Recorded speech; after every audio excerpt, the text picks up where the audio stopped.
2. For the final time tonight, it's time to load in to the Rift to see how this series does conclude. Team Bliss already secure for playoffs and already 1-0 up in this series. A single win here now would guarantee that first seed is looking ever more likely. As for KNG, they are really hoping that the run back with a few tweaks here and there is the difference maker and that they can look to try and emulate their early game success. Keep in mind that early game success all hinged around Invictus, so that's going to be the one to keep your eyes on as this game goes further on. You can see that this Udia is very good at clearing. He's a very fast full clear with that double Phoenix stance if he's able to get that off. Meanwhile, Why Not drops a cheeky little ward onto the blue buff level 1, so Kindred is a champion who's always willing to get invade. He always wants to look to kind of farm those marks as early as possible. And with this one spotted, he will be able to find out where Invictus is starting and have a good indication of his path. Yeah, it's always a fascinating champion, especially from a jungle position, right? When champions can look to try and scale, and you can see that sort of high risk, high reward, that sort of min-maxing, if you will, of should I go for this mark or not? I want to try and evolve my skill set and make my champion even stronger. But at the same time, not griefing myself in the process. Let's keep a keen eye on this bot lane. Obviously, the saplings become so impactful for making sure that Scott can not just step up and constantly harass them. But it's not going to give them any kind of priority to hit level 2. That's the thing. Maokai is basically completely useless level 1, right? You really need to have that level 3 or level 2, I guess, depending on what you come through before you can start fighting. But as a result of that, it means that Blitz are going to have complete control over these first couple waves. And with a Varus into Kalista matchup early on, if you're getting pushed into your turret, if you're getting harassed like this, it's really not how you want the laning phase to be going. And Why Not taking advantage of the fact that he knows where Invictus is starting to potentially find him on this red buff here. Keep in mind there is only a ghost available for Invictus, no flash to suddenly get out of dodge. And he's going to be found. He certainly is going to be found as well. Scott now to hit this handshake and he misses it, but then Why Not flashes over and says, I really want this kill, I really need this mark, but will not find it. And a lot of that just stems from, first of all, understanding the pathing, but then having your bot lane priority so you can just freely rotate to assist and force Invictus away. Yeah, and meanwhile, Violet is just feeling happy as Larry hitting these turret plays. He's already picked up one for himself, as you can see down towards that bot lane. But a nice heads-up invade there. Unfortunately, because the handshake doesn't land, the kill will not be secured. But nonetheless, Why Not on this Kindred already? You can see the aggressiveness that he is playing with. He wants to force Invictus off. He wants to make sure this Udia isn't able to get the full clear he desires, but Scott's been found. That's a fantastic bit of patience. There's the Bellet comes through and instantly Reeler flash cleansing away to safety. There will be no chance to survive. And what really was such a calm, confident position for the Bliss bot lane to play from, as soon as level 3's there, it completely changes. Huge play there from Kurak. Takes advantage of Scott not having cleanse. He might even be looking here for Violet. Invictus has found him as well. Flash out. What a flash with the twisted advance afterwards. Kurak has played that one exceptionally well. If not for that pesky tower there to try and zone them away from another kill, they would have completely taken a double.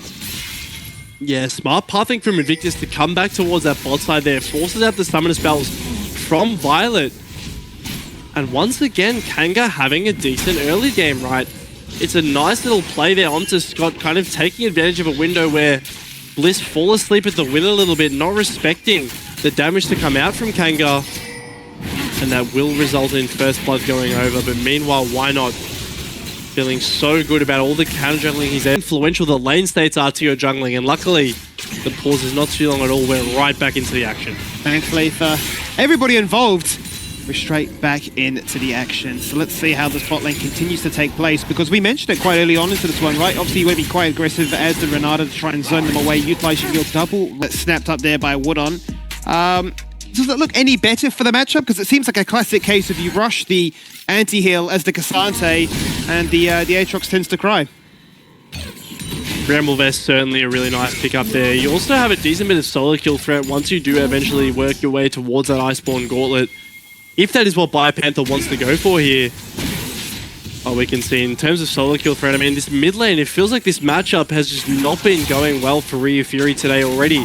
He's down 20 CS to Hayri's Orianna. Just brutal in this mid lane, and a really Shockwave comes out as well. Perfect casting there from yourself, mate. Brutal was the absolute word of the moment, given that that shockwave was nearly enough to get the kill, as Kurak is looking for the twisted advance, and Scott gives him the handshake to say, no ganks today, please. We know your jungler's there, and we're not interested in it. Not interested at all, but the Team Bliss bot lane does seem to be interested in where Invictus is going, and I think for Fury, he wants to get the XP to tick over to 6 and potentially look for a shuffle play here onto Hayri. Although I'm not sure that he actually can make one happen. I'm pretty sure he dies to a QW, but just bides his time there, waits enough to get Hayri to walk away and then comes in to collect the CS. So making sure that whilst he is at a deficit, he is still somewhat not completely out of this game yet. Well, that's it. It hasn't really changed much from game 1 to 2 in terms of how this matchup has played out for him. Hayri has really demonstrated his experience and taken a commanding lead. Double the CS, only 6 minutes in. It's a bit of a telling story at this point. And I feel like Invictus really does have his work cut out for him. Not only do you have to take stock of where Wynot's at, how many marks he has, you've got to tend to say, well, do I bet at mid lane? Do I look to try and put my attention towards bot lane? Or do we actually utilize Kurak to act as a second jungler as the Hex flashes across in to try and gank? Really nice play there. It really destabilizes the lane now with Hayri not having flash. He can certainly feel a fair bit more scared when he's playing against the turret of Ryu Furious. Shuffle now is a very serious possibility, especially with that Emperor's Divide coming through for Ryu Fury. So just a really heads-up play here from Kurak, who's honestly been impressing me all week so far, Skimmy. Has been his week, hasn't it? Certainly the stand-up player from my mind, with creative champions and a solid understanding as the scoop finally happens onto Hayri. He's got no flash, he's copped the tower shot, and a self-cast of the shockwave is just not enough. As Invictus is there to save the Azir. Assist pings being spammed here on the mid lane, and Wynot has found Ryu Fury. It may just run him down. It may just be as simple as that. 4 marks are already complete, and the retribution for his fallen teammate. Retribution indeed, and now a Kindred who is looking very scary. Only has, actually, he's up 4 marks now. Yep. 4 marks, which is very decent at this stage in the game, especially for how quiet this affair has been so far. As Skirmishing's on bot lane, the ult is out from Kalista. It certainly is out as they chuck it back in. Violet with this on-attack build is looking to absolutely go crazy with the Bella. Comes across, the cleanse is there, the flash and the Bramble Smash, which may have been lethal. Mechanics maxing, ultraviolet time as he gets the double. You might be good, you might be having your week, Kurak, but Violet is better. He just shows up. That on-hit Varus just firing so much damage into the side of Reela. And it's really the bailout that is the clutch factor there. He goes down initially, but has enough damage to get the kill, reset him, and pick up a clean double. Let's get that clean double, gets that reset on the passive as well. The attack speed was going crazy with it to make sure that he wasn't going to fall victim to the deceivingly low HP, but Wynot, having been a bit of a menace here, is going to take on the 1v2 as the Lamb's Respite used to get himself out of harm's way. Shockwave is not available right now as Ryu runs away, but Wynot dashing across the wall to get the kill. Reela's had enough of bot lane and he's acting as a jungler as well. He's going to come to the fight too. And it's going to be Invictus acting as a pseudo mid laner as the fight also breaking out top lane. The entire team from top to bot all wanting to have a bit of a scrap now. Yeah, everyone's fighting here, but ultimately it will be the kill going over into the hands of Wynot and then traded back to Reela, who does have to use the flash and also has to dodge the handshake here, but he doesn't. Nice handshake. That's a lot of damage afterwards as Kurak goes in, and I think he's going to regret that one. He goes berserk. Even does Reela as he tries to kill his teammate. They're both on 20%. And there is no one coming to help. No one's coming to help because everyone's too busy fighting their own battles here, Skimmy. You can see Ryu Fury is down 45 CS at 10 minutes per Hayri. This CS gap just keeps getting wider every time we look at mid lane, it feels. And it's so tricky. You're losing bot lane, you're losing mid lane just in the pure lanes. No jungle interference required. Invictus has such a hard task of trying to save this, but even he is getting bullied by this Kindred. It certainly is. It's a tough life for a jungler to try and operate in this one. You want to get ahead yourself, but you need to assist all your teammates that are pinging for the attention to help them out. We'll start it off with this play game with initially Wynot getting called out Why Not does get found out by Kurak here, but Ryu Fury isn't the strongest on this Vizier, so Why Not feels quite comfortable turning it around. And Ryu Fury thinks he's escaped there with the Shurima Shuffle, but fortunately for him, Why Not does have the flash. Rilla will trade it over as Harry has just solo killed Ryu Fury. It felt like the writing was on the wall for a very long time. It felt like it's really the combination of what we were to expect. The fight starts in the bot lane, and Violet, the bailout, this time is just not going to be enough. Scott flashes the safety, but finally all that perseverance and patience to get that kill in the bot lane. They get their just dessert, and as it stands, it's looking like Scott is going to be an easy double, as they will just simply look to go for the tower dive. In comes the TP from Harry. He's got no shockwave, he burnt it in the kill before. There is the final nail in the coffin for the Ren to explode to get that one. And with the Nature's Grasp, they've run out of juice. Yeah, this Kalista Maokai actually being put to good value there, forcing out the initial kill, as well as the summons onto Scott, and then looking for the redive. But meanwhile, in the mid lane, like we saw before, just a pure solo kill. Harry is just purely just dominating Ryu Fury in this 1v1. It feels very hard for Zizir to do anything. And Why Not towards this top lane to be a bit of a risky dive, as Widon is so tanky. So Why Not instead is going to opt to clear some camps here. But Kurak, once again, just so mobile around this map, always where he needs to be, and will dissuade this Gromp take.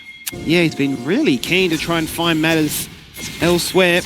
It has meant that Rilla's life has been a little bit more difficult. He's got to really sidestep this handshake. He's put himself in a precarious situation, but he's done that one beautifully. But the piercing arrow is not enough. And, well, ultimately, it's Harry that says, well, that's my life in the bot lane done, boys. Thank you very much. That damage from Harry is just absurd. He does have to commit the flash though, so potentially a little bit vulnerable for the next bit, but Archangel's once again going to be the first buy here for this Orianna. A lot of safety offered while still packing a ton of damage, so the question does become, how do you kill him? As Bipanther's trying to figure out how to kill Wudon. He's looking for it. The World Ender is active. He's got that leech, but it does not matter. He grabs him right back, ticks over to level 11, and has his way with it. And the shockwave on cooldown now being used. And it just feels like to me, Max, that we've got another quick game on our hands. We've not even mentioned the fact that 6 of those Void Grubs are being picked up. So whenever these kills happen, those towers are just going to fall on down. They just melt at this point. You can see Ryu Fury forced out of lane once again as Invictus and Kurak have to come hover just to prevent Harry from taking this tower, really. Nothing more than that. As Kurak jumps in, though. He's gone in, but I don't think that's the fight you're really looking for on this occasion. You've got a very low Invictus, not keen to really interact on that front. It's a flash away. It's a chain of corruptions to try and guarantee that that pick was going to be an actuality. And all it's really done is guarantee that the tower they are hunting for will fall down. Yeah, they'll secure the turret here. Also walk into the bot side jungle. Get some more vision and more camps for this Kindred, who's already 20 CS up in a very comfortable position. And will turn towards this second dragon. So 4,000 gold is the lead. Looking good for Bliss here in game 2. Really is. Second dragon, easy as you like it. As they can look to really assert themselves in different positions now. Harry actually going to take the 1v1 into Woodon. As Biopanther gets a chance to flip the map on its head, rotate down to bot lane. The shockwave comes out. The chains to try and dissuade him from going much further because they've set up a trap. The entire army of Kenga are here to shut Harry down. The Hex Flash across the wall. The TP to come in from Bio as he gets told, we should have just stayed in top lane in the first place. But if Kenga bit enough more than they can chew, the very slow hostile takeover comes across. Hits nothing in the end. That's not going to look to try and change the outcome of this one. Curate goes inside the Lamb's Respite, walks out for a second, cops the hill, but it does not matter. Ryu Fury is going to try and salvage something, but he's just going to walk into the tower. What is going on? I have no idea what that was. Skimmy, Ryu Fury just kind of having a bit of fun with it at the end. It's such a desperate situation for Kanga. They can feel the game slipping further and further out of their control. Nice little bait there by Wudon to actually get Harry into this compromised position. You can see that all of the members of Kanga are collapsing up towards the top side while this fight is happening. So he knows he just has to play with Harry, not go down. Unfortunately, does have to expend the flash, but that is completely fine because they managed to get on Harry in response, right? That's kind of the #1 target that they do want. He goes down, but then all the members of Team Bliss are here to clean up. They certainly are, and at this point they're in such a poor position that it's the case of they rock up first and they rock up into another fight, out of the replay, into the action, into another kill. for that man in the bot lane. 3 kills to his name right now, and we're not stopping there. We're still hunting for extra blood. 11 kills on the board, soon to be 12 as Invictus falls on down. And why not must be on so many stacks right now. He was on 4 just a minute ago. He'll have his way with this game. Up to 7 now, and with Azir marked, he's ready to take him because he's got nowhere to go. He's going to try and TP out to safety. And this time he will be successful. Yeah, just make it out there with the TP, will Ryu Fury, but like you said, this Kindred is becoming very scary with 7 marks and the Kraken Slayer online as well. Just provides so much damage to stand and deliver on top of the already insane amount you have coming from this Varus and Orianna. So really it becomes a case of there's not just 1 carry, not even just 2 carries, but really 3 that you have to worry about from the side of Kanga in a team fight because of all the damage that they're pumping out. So a very tall task here as Bliss have started up this Rift Herald here. Out comes the Maokai ultimate. Yeah, Nature's Grasp burnt very early on, so much so that it's enough to actually zone away Team Bliss. The hostile takeover comes on to Relay. He doesn't do enough damage to actually really threaten his own teammates. The Herald gets stolen away after Invictus thought they had to retake. The flash shockwave to say goodbye. And Scott guarantees that he is locked in place for that one to hit successfully. And the heist is well and truly complete. That was a 70 HP Herald that got smited there by Wynot as Scott is getting caught out here. Yeah, it's the patient play of that one. Scott, unfortunately, is in a situation where the bailout works in his favor. Thank you very much to your teammates there. Curate gets chucked right back into the belly of the beast.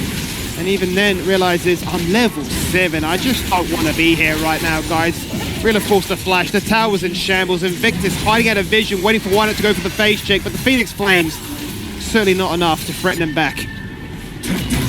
Not much is available to actually threaten the side of Team Bliss back. They're so strong. Their control is so dominant now that it feels like wherever they go, doom for Kanga will surely follow.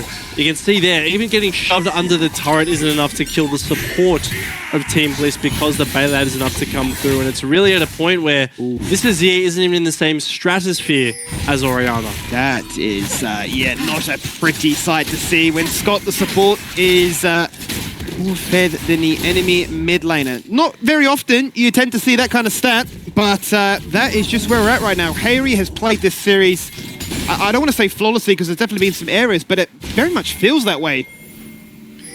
It feels crushing, I think, is the best way to describe the way that he's played this game. I think that Ryu Fury certainly is going to be sitting for a while just contemplating this series, because from the lane phase, it just felt like there was not a single chance given to this Azir. Harry just dominated him at every single department, really. He might be looking to go again now, as the shockwave is just out of range there, but Wynot wants to continue pursuing. He's on the hunt. He's being given the attack speed, so he says, I've lost vision for a second, and maybe that's enough to let you away on this occasion. Very deep TP, as the observers demonstrate Woodon coming in from the right-hand side, but the fight's really breaking out in the jungle, and that's where Team Bliss look to excel. As Violet gets that first kill, they turn their attention towards Invictus near the bottom there, and that gets picked up by Hayri.